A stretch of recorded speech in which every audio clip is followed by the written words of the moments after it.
Hello students, एक बार फिर से स्वागत है आपका अपने YouTube channel play with science पर। पीछे हमने कई टॉपिक्स कवर कर लिए हैं, अब हम नेक्स्ट टॉपिक्स के बारे में डिस्कस करने वाले हैं। तो स्टार्ट करते हैं आज के टॉपिक्स को। तो आज का टॉपिक है हमारा समपराशरी, अल्पपराशरी व अतिपराशरी विलयन।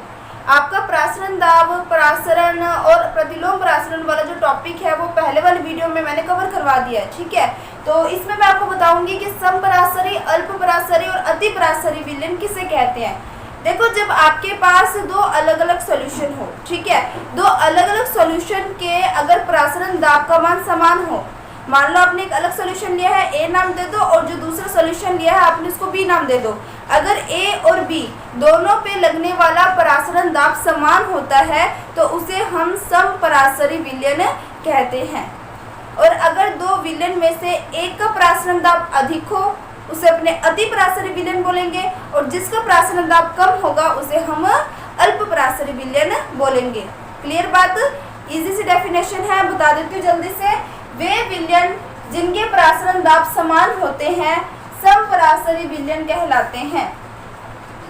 सेकंड, दो विलयनों में से जिस विलयन का परासरण दाब कम होता है अल्पपराशरी, व जिसका परासरण दाब अधिक होता है अतिपराशरी विलयन कहलाता है।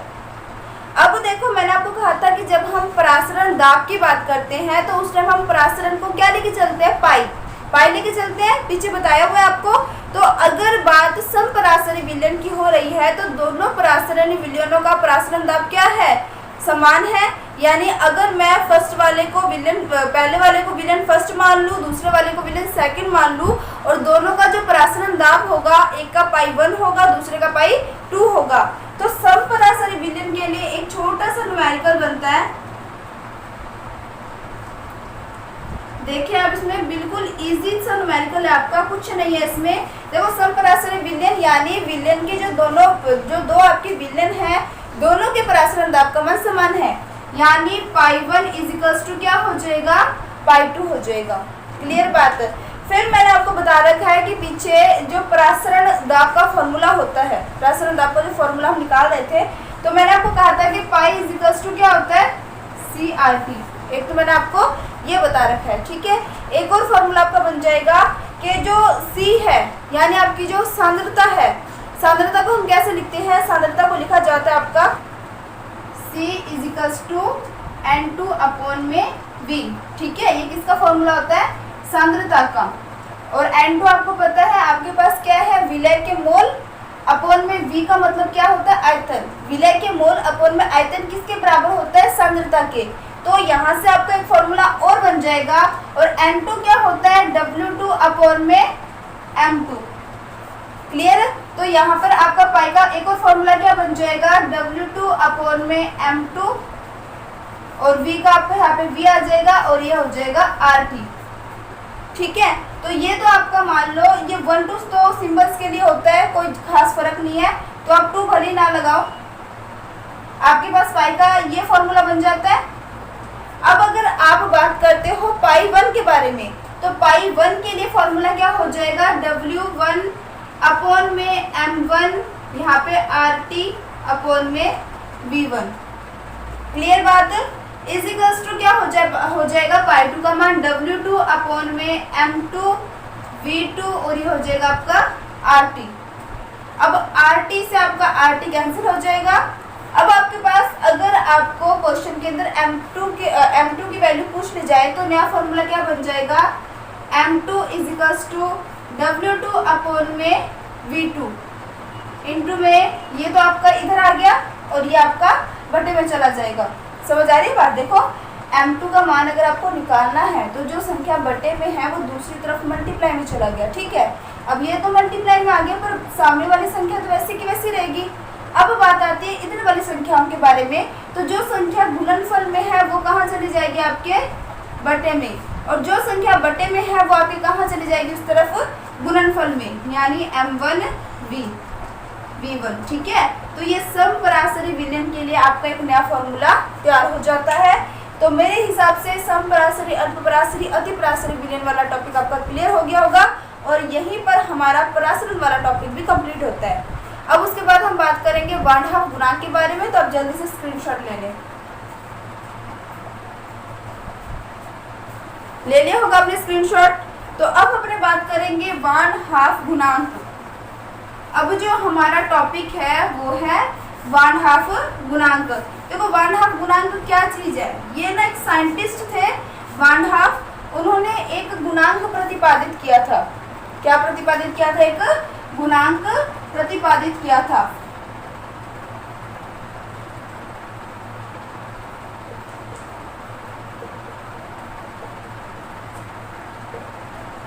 अब बात करते हैं कि 1/2 गुणांक क्या चीज है, ये कैसा गुणांक है, इसे क्यों प्रतिपादित किया गया। तो देखो यहाँ पर पीछे हमने एक टॉपिक पढ़ा था अनुसंख्यात्मक गुणधर्म, उसमें हमने 4 टॉपिक क्लियर किए थे। एक आपका था वाष्पिताव में अवनमन, क्वथनांक में उन्नयन, हिमांक में अवनमन और परासरण दाब। क्लियर बात है। तो ये जो 4 टॉपिक थे वो हमने किसमें क्लियर किए थे? अनुसंख्यात्मक गुणधर्म में। और मैंने आपको बताया था कि जो अनुसंख्यात्मक गुणधर्म होता है वो पदार्थ के अनुसंख्यात्मक गुणधर्म पर डिपेंड करता है। यानी आप जो सॉल्यूशन ले रहे हो, जो विलयन ले रहे हो, उसमें विलय के मोलों की संख्या कितनी है उस पर डिपेंड करता है। इस पे डिपेंड नहीं करता कि विलय किस प्रकृति का है। क्लियर बात। तो बात ये होती है कि अनुसंख्यात्मक गुणधर्म में क्या होता है कि कई बार त्रुटियां मतलब नजर आने लग जाती है। त्रुटि किस प्रकार की? जैसे मान लो आप सॉल्यूशन बना रहे हो और सॉल्यूशन के अंदर आपने जब आपने विलय के मोल डाले, आपने अपने अकॉर्डिंग 1 या 2 मोल डाला, ठीक है। लेकिन जब वो सॉल्यूशन तैयार हो जाता है या तो आपका डाला हुआ मोल 1 से 2 हो जाता है या 2 से 1। बात समझने की कोशिश करना। देखो जैसे मान लो हम कोई भी रिएक्शन करवाते हैं, ठीक है, NaCl ले लेते हैं हम। अब आपको पता है NaCl जब आप रिएक्शन करवा रहे हो, जब इसको आप जल में डाल रहे हो तो आपने इसके कितने डाले? 1 मोल डाले, ठीक है। लेकिन आप जब 1 मोल डालते हो उसके अकॉर्डिंग जब आप किसी भी अनुसंख्यात्मक गुणधर्म को निकालोगे तो आप 1 मोल के हिसाब से निकालोगे, क्योंकि आपने डाले कितने मोल है? 1 मोल। समझ आ रही है बात? जितने मोल आप डालोगे आप उसी के अकॉर्डिंग आंसर निकालोगे। लेकिन यहाँ पे एक त्रुटि क्या हो जाती है कि NaCl किस में टूट जाता है? Na+ और Cl- में। अब यहाँ पे NaCl पूरा 1 मोल था, लेकिन यहाँ पे Na+ वाला 1 मोल बन गया और Cl- वाला 1 मोल बन गया। यानी आपको प्राप्त कितने हो गए? 2 मोल हो गए। आपने डाला 1 मोल था, रिजल्ट आपको 1 मोल के अकॉर्डिंग मिलना चाहिए था, लेकिन त्रुटि होगी।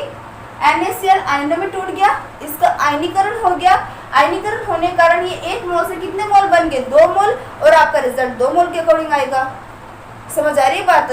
तो 1/2 ने क्या किया? 1/2 ने उनको ये त्रुटि समझ आ गई, तो इस त्रुटि को सुधारने के लिए उन्होंने एक गुणांक प्रतिपादित किया। एक गुणांक प्रतिपादित किया। उस गुणांक को शो किया जाता है I से, स्मॉल I से। इस गुणांक का फॉर्मूला उन्होंने क्या कहा? इस गुणांक का फॉर्मूला उन्होंने कहा प्रेक्षित मान अपॉन में सैद्धांतिक मान। फॉर्मूला क्या था इसका?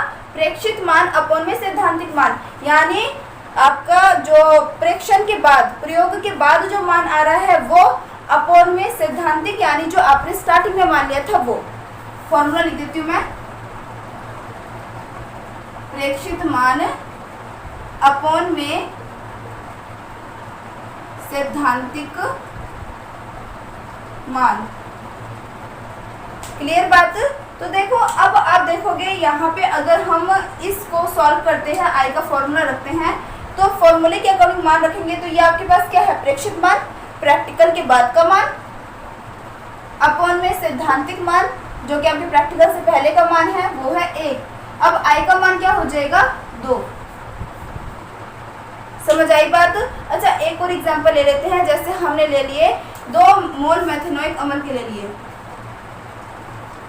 मेथेनोइक अम्ल के कितने मोल ले लिए हमने? 2 मोल। अब आपने रिएक्शन के अंदर जब आप रिएक्शन करवाने जा रहे हो तो आपने मेथेनोइक अम्ल के कितने मोल लिए हैं? 2 मोल लिए हैं। लेकिन यहाँ पर भी एक छोटी सी, यहाँ पे भी जो थोड़ी छोटी त्रुटि उत्पन्न हो जाती है। कैसी? तो देखना आप यहाँ पर कि ये जो CH3COOH है वो क्या बना लेता है? CH3COOH2। अब ये बन गया आपका 1 मोल। देखो जब किसी के आगे 2 लिखा जाता है ना, इसका मतलब है कि CH3COOH प्लस में एक और CH3COOH है, जब संख्या आगे लिखा जाता है, ठीक है।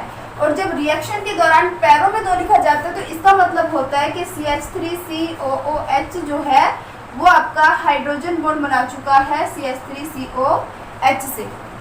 पहले ये अलग अलग थे, 2 मोल थे, 1 मोल इसका 1 मोल इसका, 2 मोल हो गए। लेकिन रिएक्शन के दौरान क्या हो गया, दोनों जुड़ गए तो दोनों ने मिलकर एक पूरा कंपाउंड बना लिया और अब ये 1 मोल कहलाएंगे।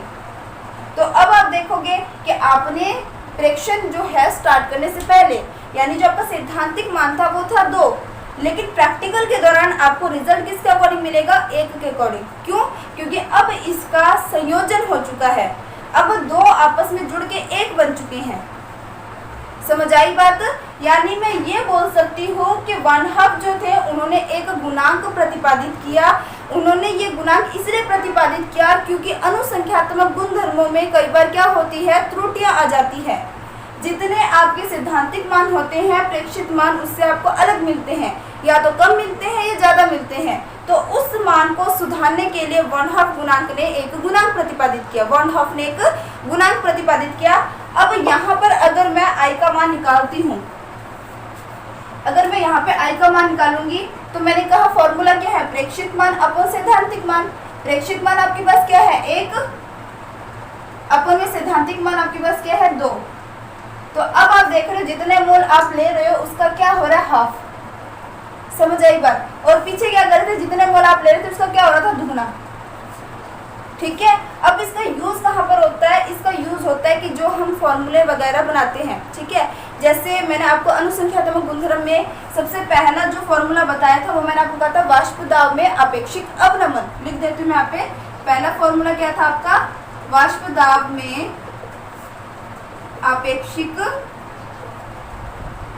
अवनमन।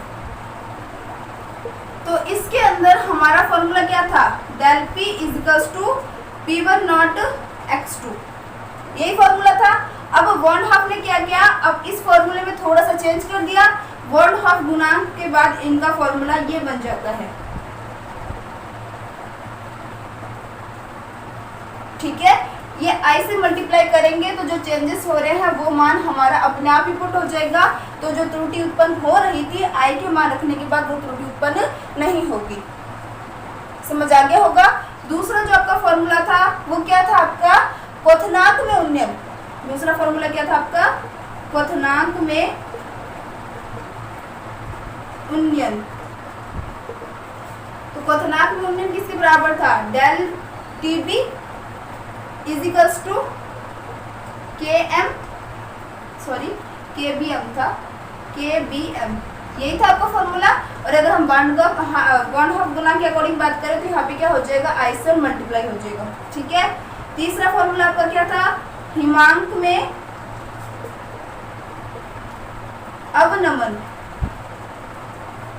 तो इसका फॉर्मूला भी आपको याद होगा, डेल TF इजिकल्स टू क्या था, KF इंटू M। तो वन हाफ के अकॉर्डिंग यहाँ पे आई के साथ मल्टीप्लाई कर दोगे। जो सबसे लास्ट फॉर्मूला था आपका वो था परासरण दाब। तो परासरण दाब की अगर हम बात करें तो वहां पर आपका क्या चल रहा था, वो फॉर्मूला था पाई इजिकल्स टू CRT। और वन हाफ गुणांक में क्या हो जाएगा, आई से मल्टीप्लाई हो जाएगा। यानी वन हाफ ने जब अपना गुणांक प्रतिपादित किया तो उन त्रुटियों को सुधारने के लिए उन्होंने अपने अनुसंख्यात्मक गुणधर्मों वाले फॉर्मूले में आई के साथ इनको मल्टीप्लाई भी कर दिया।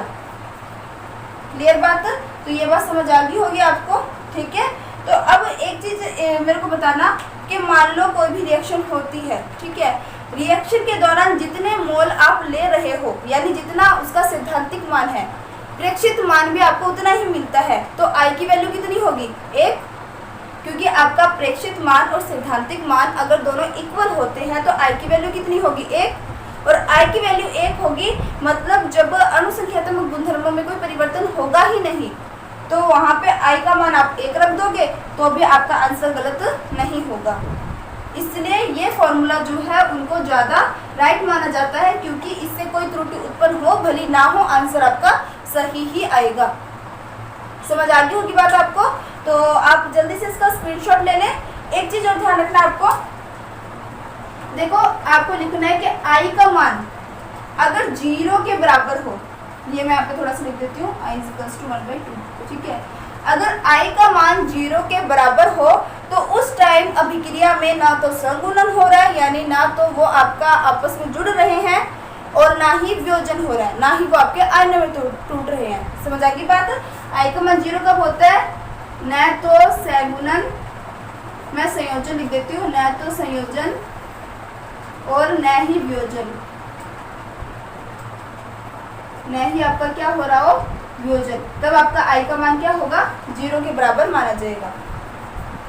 i का मान 1 से ज्यादा कब होगा? जब उसका वियोजन हो रहा हो।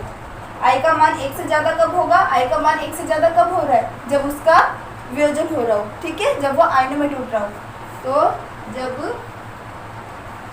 वियोजन की स्थिति हो, ठीक है। और i का मान 1 से कम कब होगा? पहले तो क्या हो रहा था 1 से ज्यादा, अब 1 से कम कब होगा? अब इस रिएक्शन में देखो i का मान क्या हो रहा है? 1 से कम हो रहा है, हाफ हो रहा है ना।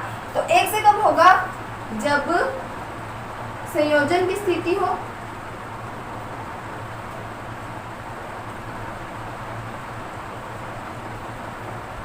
ठीक है। तो आप जल्दी से इसका स्क्रीनशॉट ले लें और मेरे हिसाब से आपको ये टॉपिक क्लियर हो गया होगा। तो आप जल्दी से स्क्रीनशॉट ले लें इसका।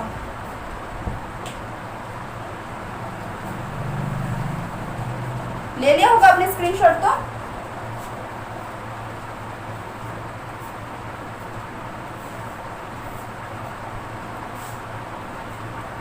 अब हम इसकी डेफिनेशन को समझ लेते हैं। डेफिनेशन में क्या बोल रहा है? यदि विलय को विलायक में घोलने पर उसका आयनन व सगुणन होता है तो विलयन में कणों की संख्या या हम मोलों की संख्या बोल सकते हैं में क्रमशः वृद्धि और कमी हो जाती है। इसके परिणाम स्वरूप अनुसंख्यक गुणधर्मों में परिवर्तन हो जाता है। वॉर्नहॉफ ने एक वॉर्नहॉफ गुणांक, जिसे हम I से शो करते हैं, प्रतिपादित किया है, जिसके द्वारा विलय के आयनन की मात्रा तथा सगुणन की मात्रा ज्ञात की जा सकती है। और फॉर्मूला क्या बन गया आपका? प्रेक्षित अनुसंख्यक गुण अपॉन में सैद्धांतिक अनुसंख्यक गुण। अगर हम बात करें, अगर अब वाष्पदाब की बात करोगे तो फॉर्मूला क्या हो जाएगा? डेल पी प्रेक्षित अपॉन में डेल पी सैद्धांतिक। अगर आप क्वथनांक की बात करोगे तो क्या हो जाएगा? डेल टी भी प्रेक्षित अपॉन में डेल टी भी सैद्धांतिक। अगर आप हिमांक की बात करोगे तो डेल टी एफ प्रेक्षित अपॉन में डेल टी एफ सैद्धांतिक। और अगर आप परासरण दाब की बात करोगे तो पाई प्रेक्षित अपॉन में पाई सैद्धांतिक हो जाएगा। तो जल्दी से स्क्रीनशॉट ले लें, फिर हम आगे की बात करते हैं।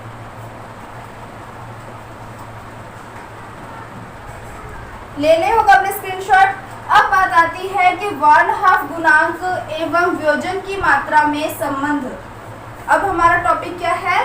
वॉर्नहॉफ गुणांक व वियोजन की मात्रा में संबंध।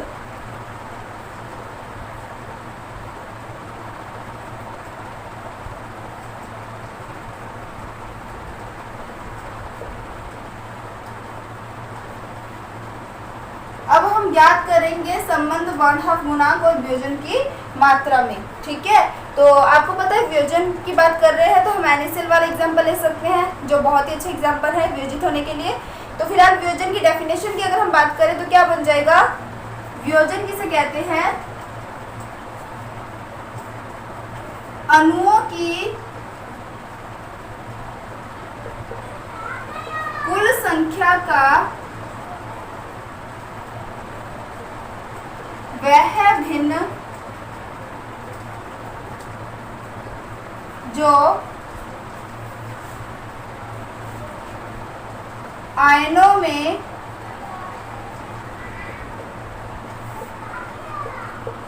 वियोजित हो जाती है, वियोजन की मात्रा कहलाती है, ठीक है। और वियोजन की मात्रा को हम किससे प्रदर्शित करते हैं? अल्फा से प्रदर्शित करते हैं। चाहे हम संयोजन की बात करें चाहे वियोजन की बात करें, वहां पे सिंबल हमें क्या लेके चलना है? अल्फा, ठीक है।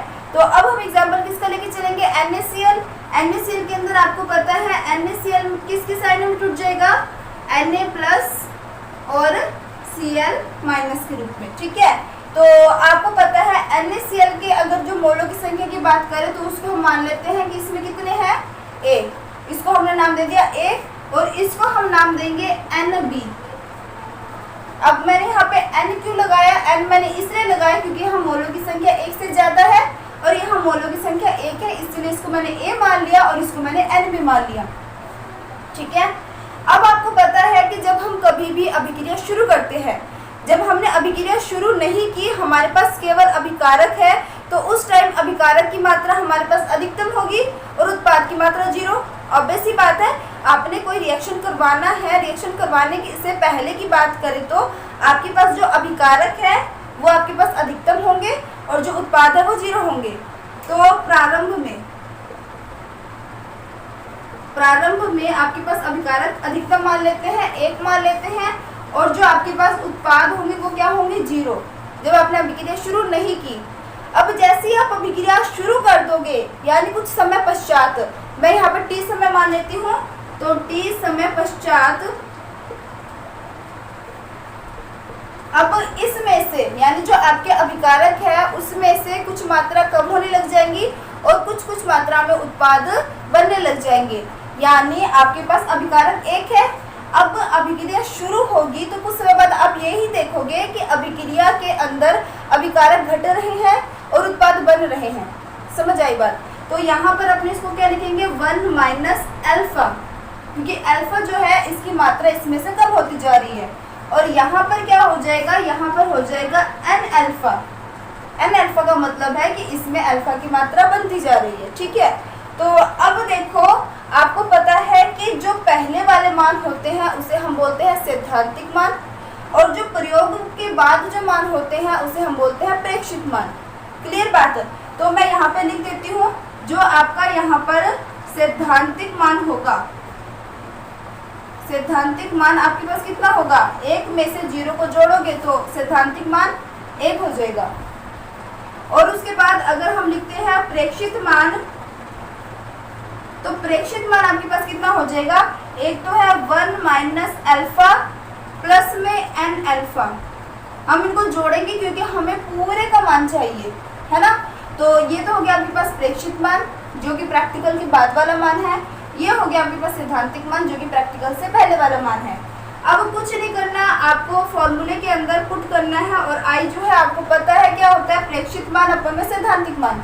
प्रेक्षित मान आपके पास क्या है, 1 माइनस अल्फा प्लस में n अल्फा, और जो आपके पास सैद्धांतिक मान है वो कितना है, 1।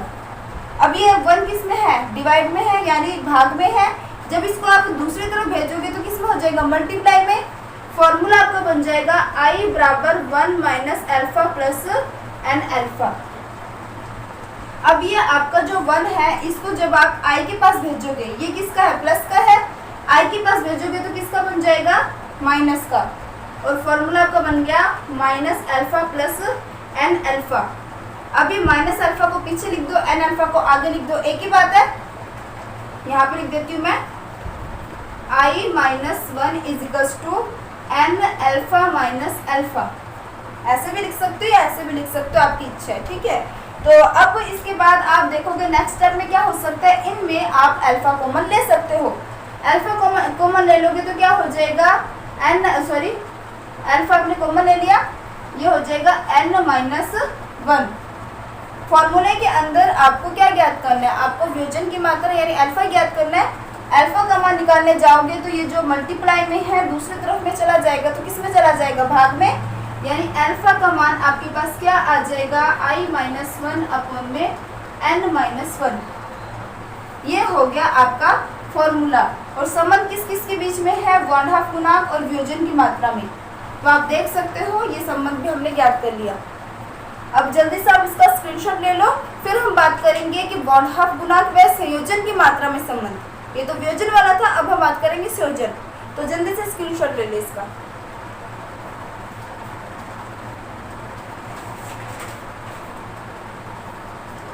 ले लिया होगा आपने स्क्रीनशॉट। तो अब जो हमारा टॉपिक है वो है संयोजन वाला।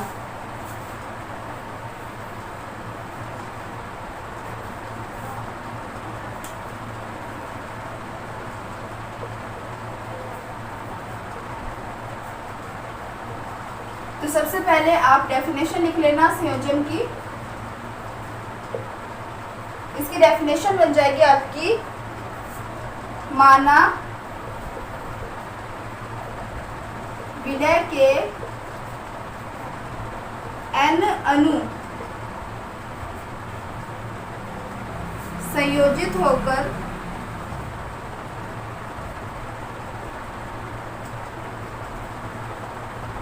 एक अणु बनाते हैं, तो सबने क्या बोलते हैं, संयोजन या सहगुणन बोलते हैं। और इसे भी अपने किसे प्रदर्शित करेंगे, इसे अपने अल्फा से ही प्रदर्शित करेंगे। अल्फा एक टाइप का सिंबल है जो संयोजन और वियोजन को बताता है, ठीक है, उससे ज्यादा कुछ नहीं। अब देखो यहाँ पर जो आपको मैंने पीछे बताया कि संयोजन जो है वो किसमें पाया जा रहा था, मेथेनॉइक अम्ल में। पीछे हमने ये लिया था 2CH3COOH जो था वो आपका क्या बना रहा था, CH3COOH की 2, यही बना रहा था। अब इसके अंदर जो मोलों की संख्या वो किस तरीके से होगी कि यहाँ पर तो जो मोलों की संख्या उसको हम Na मान के चलेंगे, और यहाँ पर अपने इसको क्या मान के चलेंगे, B, क्योंकि यहाँ मोलों की संख्या कितनी है, 1, और यहाँ मोलों की संख्या कितनी है, 1 से अधिक, ठीक है। तो अब आती है बात कि प्रारंभ में, देखो प्रारंभ की अगर हम बात करें ना, तो हम कोई भी रिएक्शन अगर करवाते हैं तो अभिकारक उस टाइम आपके सबसे ज़्यादा होते हैं और उत्पाद 0, जब आपने रिएक्शन करवानी शुरू भी नहीं की। तो यहाँ पर इसका मान क्या होगा, 1, और इसका मान हो जाएगा 0। लेकिन t समय पश्चात क्या होता है, आप देखते हो आपके पास जो अभिकारक है उनकी मात्रा घटने लग जाती है और उत्पादों की मात्रा बढ़ने लग जाती है।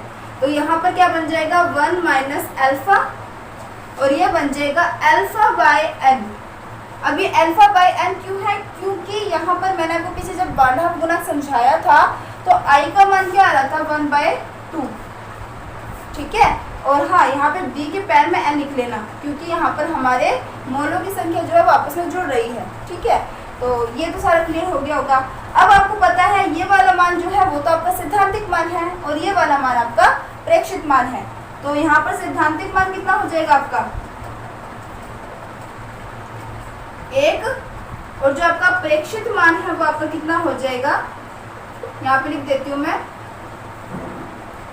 ये हो जाएगा 1 minus alpha plus n by alpha, sorry n by alpha बता दिया मैंने आपको, अल्फा बाय n होना था, अल्फा बाय n, ठीक है। तो आपके पास क्या आ चुका है, सैद्धांतिक मान भी आ चुका है, प्रेक्षित मान भी आ चुका है। आपने अब कुछ नहीं करना, बस फॉर्मूले के अंदर इनके मानों को पुट करना है। तो आपका जो प्रेक्षित मान है वो क्या हो जाएगा, 1 minus alpha plus alpha by n, और ये कितना हो जाएगा, 1। नेक्स्ट इसको हम यहाँ भेज देंगे मल्टीप्लाई में, 1 बन जाएगा, क्या बन गया, 1 minus alpha plus alpha by n। Next step में ठीक वही करना है। अब नेक्स्ट स्टेप में आप क्या करोगे, इसका लघुत्तम ले लोगे। इस कंप्लीट में अगर n का लघुत्तम ले लोगे तो i इज इक्वल्स टू क्या हो जाएगा, यहाँ पे अपने n लघुत्तम ले लेंगे, तो यहाँ पर तो आपका क्या हो जाएगा, n, ये आपका क्या हो जाएगा, n अल्फा प्लस में ये आपका हो जाएगा अल्फा। नेक्स्ट आप इस n को इधर मल्टीप्लीकेशन में भेज दोगे तो क्या बन जाएगा, ni is equals to n minus n alpha plus में अल्फा। अब ये जो n है ये आपका प्लस का है, दूसरी तरफ भेज दोगे तो किसका हो जाएगा, माइनस का, यानी ni माइनस आपका क्या हो जाएगा, n इज इक्वल्स टू, अब प्लस वाली संख्या पहले लिख दो, माइनस वाली बाद में लिख दो, यानी अल्फा माइनस n अल्फा, ये बन गया। यहाँ पर आप क्या कर लोगे, n आपका कॉमन आ जाएगा, तो क्या आ जाएगा आपका, आ जाएगा n कॉमन ले लिया, i minus 1 is equals to, यहाँ आपने अल्फा कॉमन ले लिया तो क्या आ जाएगा, 1 माइनस n। क्लियर बात। अब नेक्स्ट स्टेप में आपने क्या करना है, अगर आपको अपने यहाँ पे ज्ञात किसको कर रहे हैं, अल्फा को, तो अल्फा ज्ञात कर लोगे तो क्या आ जाएगा आपका, i माइनस 1 अपॉन में n भी मल्टीप्लिकेशन में है तो वो भी लिख देते हैं, n यहाँ पे लिख देती हूँ मैं, और ये अपॉन में आ जाएगा इसके 1 माइनस n। क्लियर बात। तो आई थिंक ये जो टर्म है वो आपको सही समझ आ गया होगा। हमने दोनों संबंध ज्ञात कर लिए, सहगुणन हो चाहे वियोजन हो, दोनों की 1/2 गुणांक से संबंध ज्ञात कर लिए। तो मेरे हिसाब से आज मैंने जितने भी टॉपिक्स करवाए हैं आपको अच्छे से क्लियर हो गए होंगे और यहीं पर हमारा जो चैप्टर 2 है वो भी कंप्लीट होता है। फिर भी कोई डाउट रह जाते हैं तो आप कमेंट सेक्शन में कमेंट कर सकते हो और वीडियो पसंद आए तो लाइक शेयर करना, चैनल पे नए हो तो चैनल को सब्सक्राइब करके बेल आइकन प्रेस करना मत भूलना। Thank you.